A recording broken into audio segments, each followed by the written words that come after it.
सबके पास में ये पहुंचेगी। तो इसलिए बहुत सुंदर मुझे गीत की पंक्तियां याद आती हैं, कहकर के बस मैं अपनी वाणी को विराम दूंगा कि बुलबुलों कर तुम्हारा चमन लुट गया, बुलबुलों कर तुम्हारा चमन लुट गया, जय चाहने बताओ कहाँ जाओगे, बुलबुलों कर तुम्हारा चमन लुट गया, जय चाहने बताओ कहाँ जाओगे, बुलबुलों कर तुम्हारा चमन लुट गया, बुलबुलों कर तुम्हारा चमन लुट गया।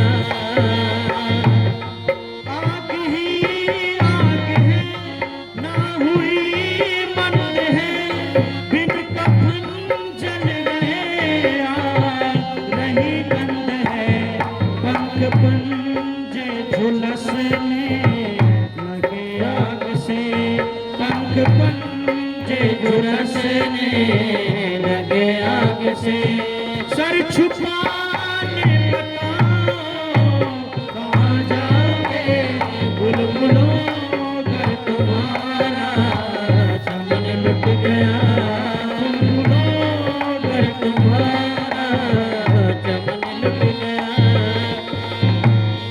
बात बिगड़ी नहीं पर बिगड़ जाएगी, बात बिगड़ी नहीं पर बिगड़ जाएगी, तुम सवारो इसे सवर जाएंगे, हाथ से वक्त हीरा अगर खो दिया, हाथ से वक्त हीरा अगर खो दिया, फिर इसे ढूंढवाने कहाँ जाओगे, बुलबुलों कर तुम्हारा चमन लुट गया, बुलबुलों कर तुम्हारा चमन लुट गया।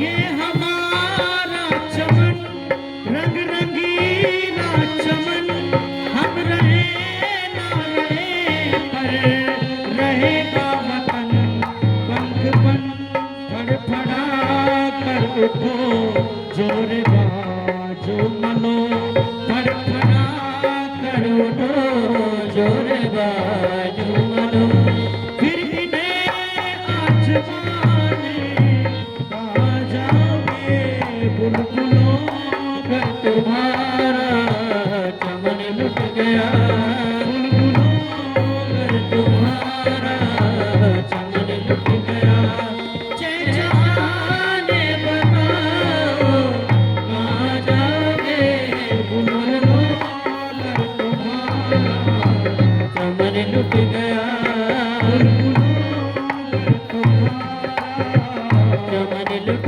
गया, चमन लुट गया। इन्हीं शब्दों के साथ में वाणी को विराम देता हूँ। इत्योम सम।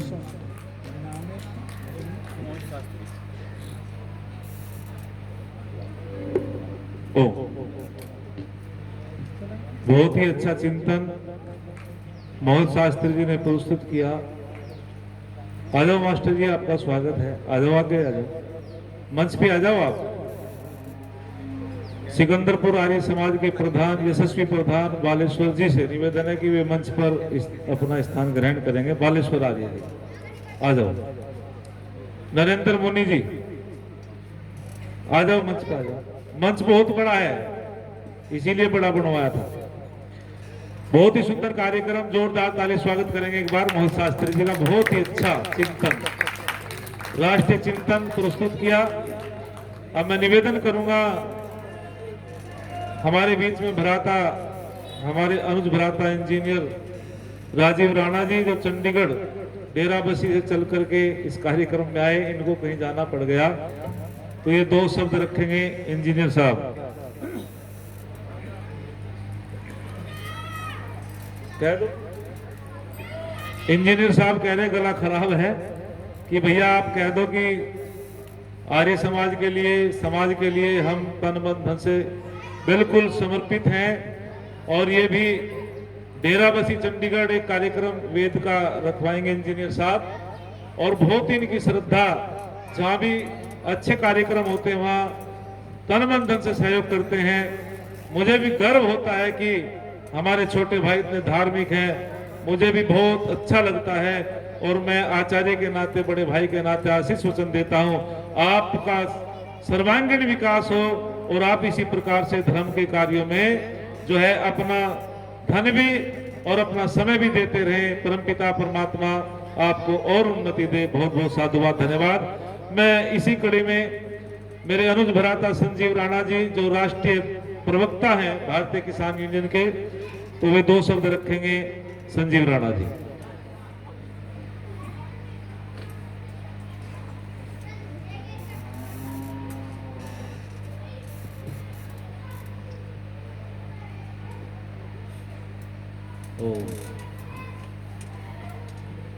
आज की सभा में उपस्थित हमारे बड़े ही सिद्ध पुरुष आचार्य सच्चिदानंद महाराज जी, आज की सभा के अध्यक्ष और मंच पर उपस्थित सभी सम्मानित, सामने हमारे बैठे सभी पिता तुल्य बड़े बुजुर्ग, माताएं, बहनें और सभी युवा शक्ति को समायोजित करते हुए